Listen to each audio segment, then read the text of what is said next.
कक्षा 7 Hindi medium science lesson तीसरा रेशों से वस्त्र तक। अब जंतुओं से प्राप्त किए जाने वाले रेखों को जानता रेशे कहते हैं। ठीक है, ऊन के रेशे भेड़ अथवा याक के बालों से प्राप्त किए जाते हैं। रेशम के फाइबर कीट के कोकुन कोश से प्राप्त होता है। यानी कोकुन क्या है? एक रेशम का कीट, जो रेशम का जो कीट होता है उससे कोकुन प्राप्त होता है और कोकुन को उबाल करके फिर हम रेशा प्राप्त करते हैं। कोकुन उसमें गर्म पानी के अंदर जो उबालते हैं हम उसमें मर जाता है, तो इस तरह से ये रेशा प्राप्त किया जाता है। अब है ऊन। भेड़, बकरी, याक और कुछ अन्य जंतुओं से ऊन प्राप्त की जाती है। ऊन प्राप्त करने वाले इन जंतुओं को शरीर के बालों से ढके होते हैं। क्या आप जानते हैं इन जंतुओं के आवरण पर बालों की मोटी परत क्यों होती है? बालों के बीच अधिक मात्रा में वायु आसानी से भर जाती है और वायु ऊष्मा की कुचालक होती है।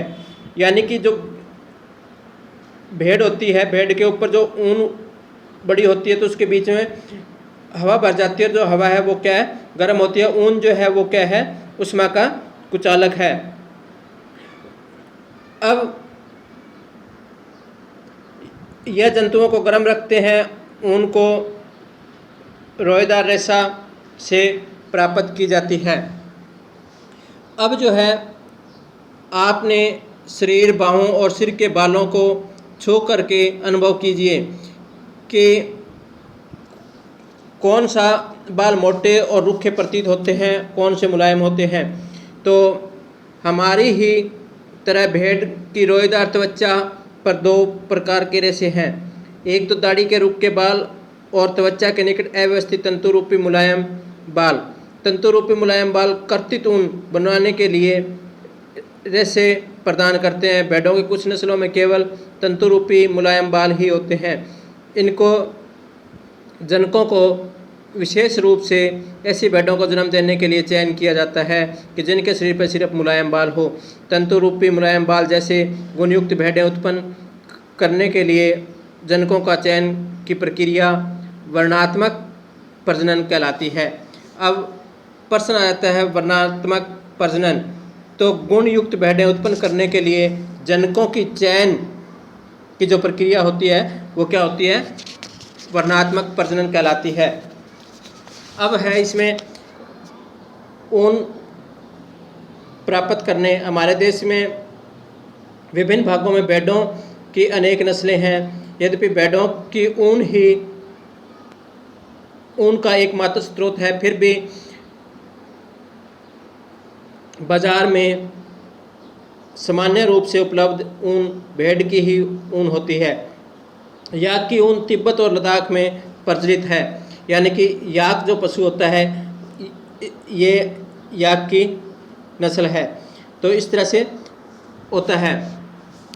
अब बकरी के बालों से भी ऊन प्राप्त की जा सकती है। अब जिस तरह से हिमाचल के अंदर अंगोरा ऊन को अंगोरा नस्ल की बकरियों से प्राप्त की जाती है, जो जम्मू एवं कश्मीर की पहाड़ी क्षेत्रों में पाई जाती है। अगर मान लो पेपर में आ जाता है कि अंगोरा बकरी कहाँ पर पाई जाती है, तो हम आंसर लिखेंगे जम्मू और कश्मीर में। और कश्मीरी बकरी की त्वचा के निकट मुलायम बाल होते हैं और इन्हें बेहतरीन शोलें बनाई जाती हैं। अब पेपर में आ जाता है कश्मीरी शोलें किस चीज़ की बनती है, तो क्या लिखोगे? अंगोरा बकरी की ऊन, जिन्हें पश्मीना शोलें कहते हैं। या पश्मीना शोल किसे कहते हैं? जो कश्मीरी बकरी की ऊन से बनाए जाते हैं। अब ऊँट के शरीर के बालों का उपयोग भी ऊन के रूप में किया जाता है। अब ये देखो, ये ऊँट है, दक्षिणी अमेरिका में पाए जाने वाले लामा और एल्पैक से भी ऊन प्राप्त होती है। अब लामा और एल्पैक कहाँ पाए जाते हैं? दक्षिणी अमेरिका में। दक्षिणी अमेरिका में पाए जाने वाले ऊँटों की नस्ल का नाम बताइए। तो उत्तर क्या आएगा? लामा और एल्पैक। लामा और एल्पैक से क्या चीज़ प्राप्त होती है? हमें ऊन। तो इस तरह से छोटे छोटे जो क्वेश्चन हैं घुमा फिरा करके आपको याद करने हैं। अब ये देखिए, ऊन जंतुओं को एकत्रित कीजिए जिनके बालों का उपयोग ऊन के रूप में किया जाता है, उन्हें अपने उत्तर पुस्तिका में चिपकाइए।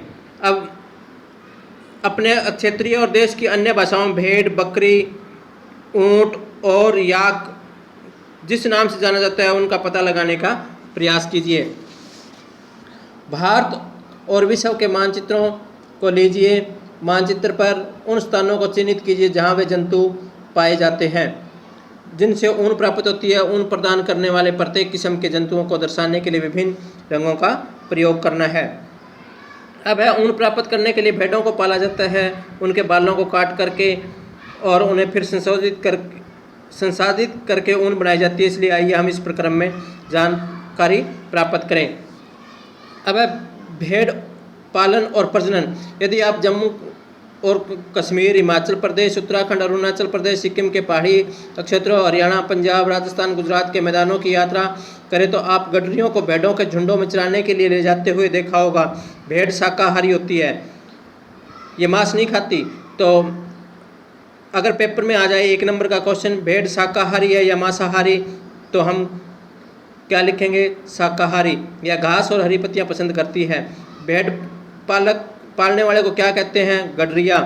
उन्हें हरे चारे के अतिरिक्त दालें, मक्का, ज्वार, खली, बीज में से तेल निकाल लेने के बाद जो बचा हुआ पदार्थ होता है उसे खली बोलते हैं, वो खिलाते हैं। सर्दियों में भेड़ों को घरों के अंदर रखा जाता है और उन्हें पत्तियां, अनाज और सूखा चारा खिलाया जाता है। तो हमारे देश में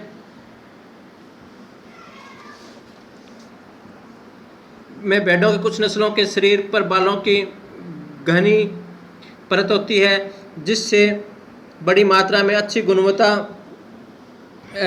की ऊन प्राप्त होती है। जैसे पहले बताया गया है कि भेड़ों का वर्णनात्मक प्रजनन द्वारा उत्पन्न किया गया है, जिसमें से जनक किसी अच्छी नस्ल की भेड़ होती है। जनक, जिनमें से एक जनक किसी अच्छी नस्ल की भेड़ होती है। जब पाली गई भेड़ के शरीरों पर बालों की घनी वृद्धि हो जाती है तो इन्हें प्राप्त करने के लिए बालों को काट लिया जाता है। Thank you.